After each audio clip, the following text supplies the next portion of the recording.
Getting that commercial driver's license is a huge deal, right? So today, we're going to get you geared up for the test. We're breaking down the essential safety rules and the kinds of questions that you absolutely need to know to pass.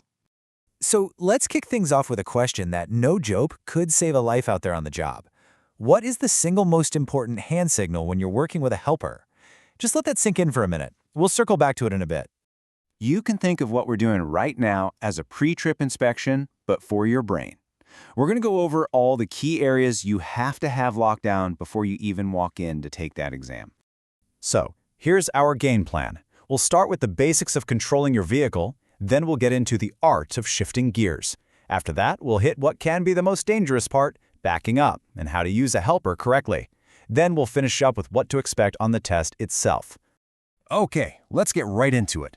Section 1 is all about the fundamentals of controlling that big rig from the driver's seat. So, picture this. You're stopped on a hill. This is a classic move that, let's be honest, can be kind of nerve-wracking for new drivers, but it's a skill you absolutely have to nail.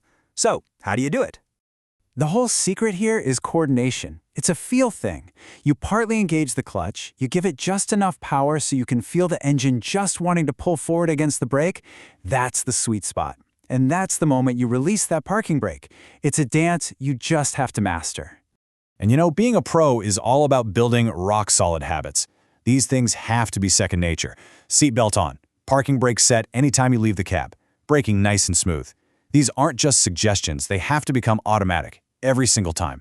All right, on to Section 2, the art of shifting.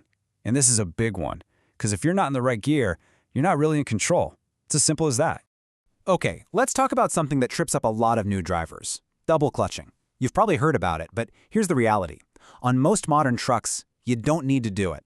The best advice? Know your vehicle, check the manual. You know, downshifting isn't just about slowing down. It's about thinking ahead. You downshift before you hit that curve, or before you start heading down a hill. It lets the engine help control your speed, which saves your brakes and keeps everything stable. It's all about being proactive, not reactive. Okay, Section 3. Now I really need you to pay close attention here. We're talking about backing up, and the official handbooks are very clear. This is the most dangerous move you can make in a truck. And here it is, the golden rule of backing up. Whenever you possibly can, you back to the driver's side. Why? It's simple. That's where you can see the best. Your mirrors give you the best view on that side, which helps you manage that huge blind spot. These 4 rules, they're your safety checklist. Every single time. No exceptions.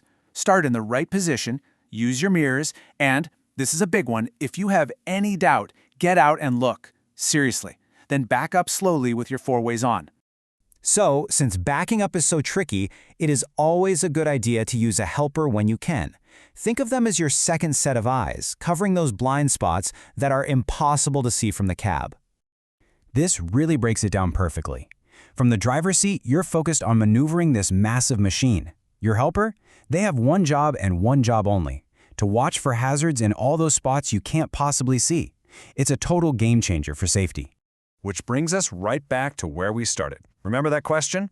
With all the hand signals you could possibly use, what's the single most important signal that you and your helper have to agree on? It's stop. That's it. Before that truck moves even 1 inch backwards, both of you have to know, without a shred of doubt, what the signal for stop looks like. There is zero room for confusion on this one. Okay, let's bring it all home. Our last section, passing the test.